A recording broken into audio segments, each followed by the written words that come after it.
Watch this video before you replace your original leather and carpet. I do this a lot with my customers. You know, they'll say, well, you know, maybe I should replace the carpet and the leather in the car. And I realize that when they say that, it doesn't really come from a place of knowledge. It comes from a place of like this idea that everything should be as perfect as possible. So they think they're improving the car, but really they're not really, you're not getting the same material. And I'm going to show you why and how that is today, you know. So when you go out and you buy leather for your Mercedes, by the way, I want to show you this because I brought this armrest from a 107 that I consider unusable, but I want to talk about leather a little bit before we start, you know, getting too far into the weeds here. This is replacement leather. It feels rough. It's not soft. Smells very synthetic. It honestly feels synthetic, and it's very thin. It also has grain that doesn't look like it occurred naturally. Like you could tell somebody tried to put this grain in it. And it looks like a Michael Kors handbag. And for those of us that are real Mercedes connoisseurs, we know that that's not correct. It sterilizes the car, it removes the character of the car, takes away its smell and its feel. I don't know about you, but I'd rather sit on very old original leather than sit on this, like this, what I would call Michael Kors handbag leather. I want my car to be as close to the real thing as possible, which leads me to another thing I haven't discussed in this channel yet. Carpet. This is Palomino velour replacement carpet. Such workmanship. Look at this cutout that was done with a box knife. Now, this is old square weave from a 1972 280 SEL 4.5 that's been sitting out in the rain forever. And if you look at this carpet, you could tell it's not real obvious, but it doesn't have this stiff burlap house carpet backing on it. This stuff, this backing is extremely thin. It's hard to see, but it's very thin.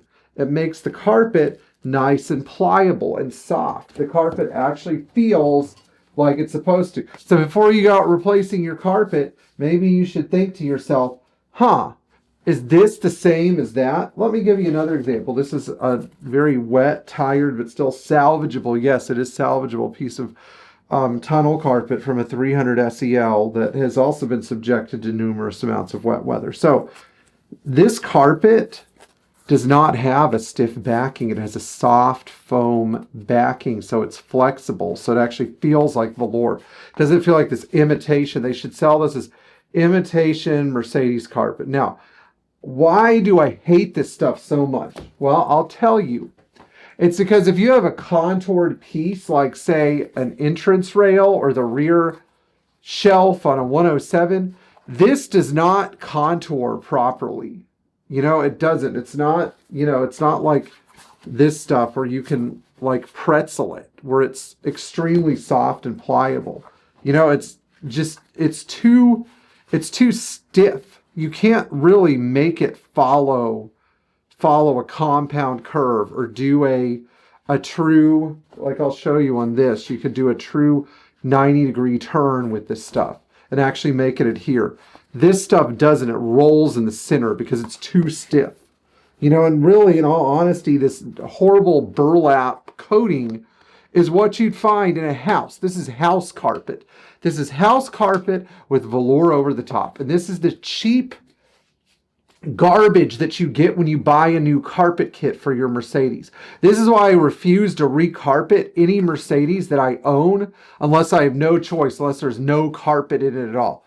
Like, this is it. This is why I won't do it. Not only that, like, instead of having, you know, sort of like a rich texture and color, it just, it just feels like it's made of laundry lint, or it's like a stuffed teddy bear or something. You know, it's very soft and then it's extremely stiff. This stuff is not super soft. Like, this is fuzzy. This is like shag carpet that's been trimmed down. This is not like that. This is not soft. It feels very durable. But the other thing is it's still flexible. So, you know, to the people who make this stuff and sell this junk, you can't make it flexible or making half of it too soft and half of it too hard.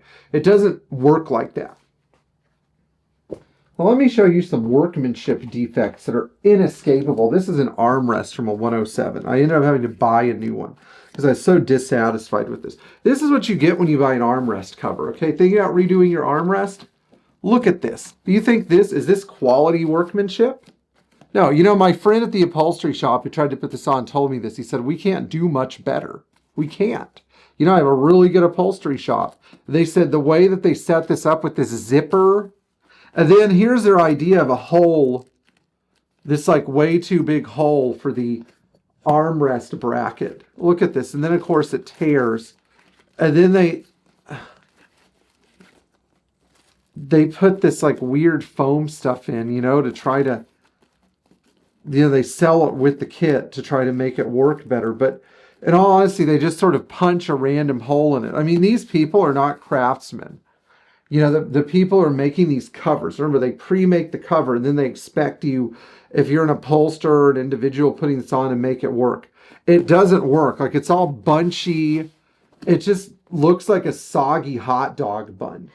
It doesn't look like a finished, tight, perfect Mercedes armrest from 1970. That's why, you know, there are some people that will bend over backwards to find original leather for their Mercedes because they don't want this, like, you know, this imitation puffy hot dog bun nonsense. It literally feels like factory baked white bread. And you know, people say, oh, I put new leather in the car. Oh, I put new carpet in the car. Oh, I changed my leather. I changed my carpet. Oh.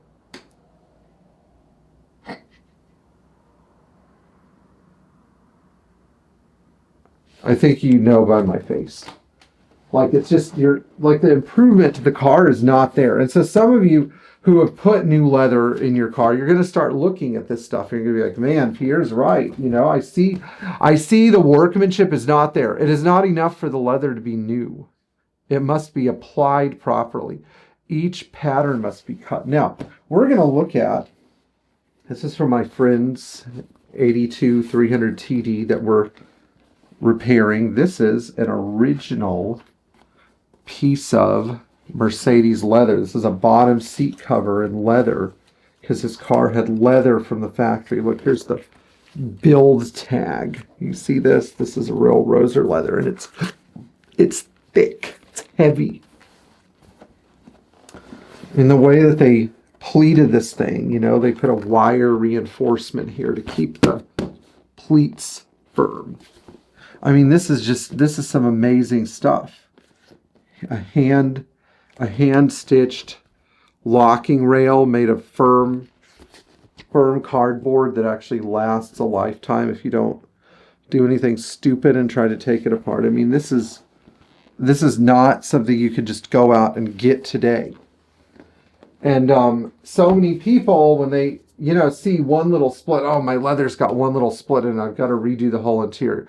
How about go through and fix all the mechanicals first? Now, some of my customers have reupholstered their cars. You know, I think of my buddy Ben, who has a 560 SL that he bought, and I was kind of disappointed to hear he did it. But I mean, I'm not going to like go back and, you know, tell somebody, well, you did this, you really screwed the car up, you know.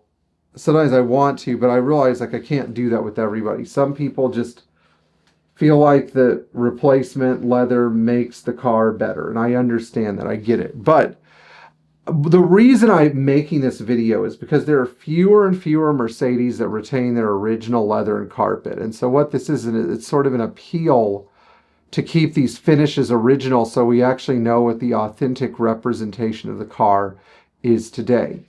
This isn't a, you know, trying to shame you because you thought you were doing the right thing. But you should be aware, I think that everybody who has these cars should be aware of these problems and aware of the upholstery issues that occur when they're trying to, you know, redo leather and carpet on their Mercedes. By the way, if some of you are going to criticize me for just touching my nose and saying that I must be hopped up on cocaine or something, I know some of you are thinking that, you know. There are some people, I just sort of add this note, there are some people that think that I don't actually do any work and I just sit around doing social media oriented things all day, which couldn't be further from the truth. I don't understand why somebody would say that, you know, but I've seen a few comments like that recently and I just don't understand where they're coming from. Weird. But anyway, no, I'm not using cocaine and going on some sort of cocaine-fueled rage diatribe about original Mercedes leather. Just, I have a beard, it itches. So anyway, I will see you guys in the next video. Please like, share, and subscribe. Tap the bell for notifications. Consider buying some of our merchandise. You know, I don't know, maybe you guys can identify each other so that we know who's really trying to preserve the cars. I'll see you in the next video, and thank you for watching.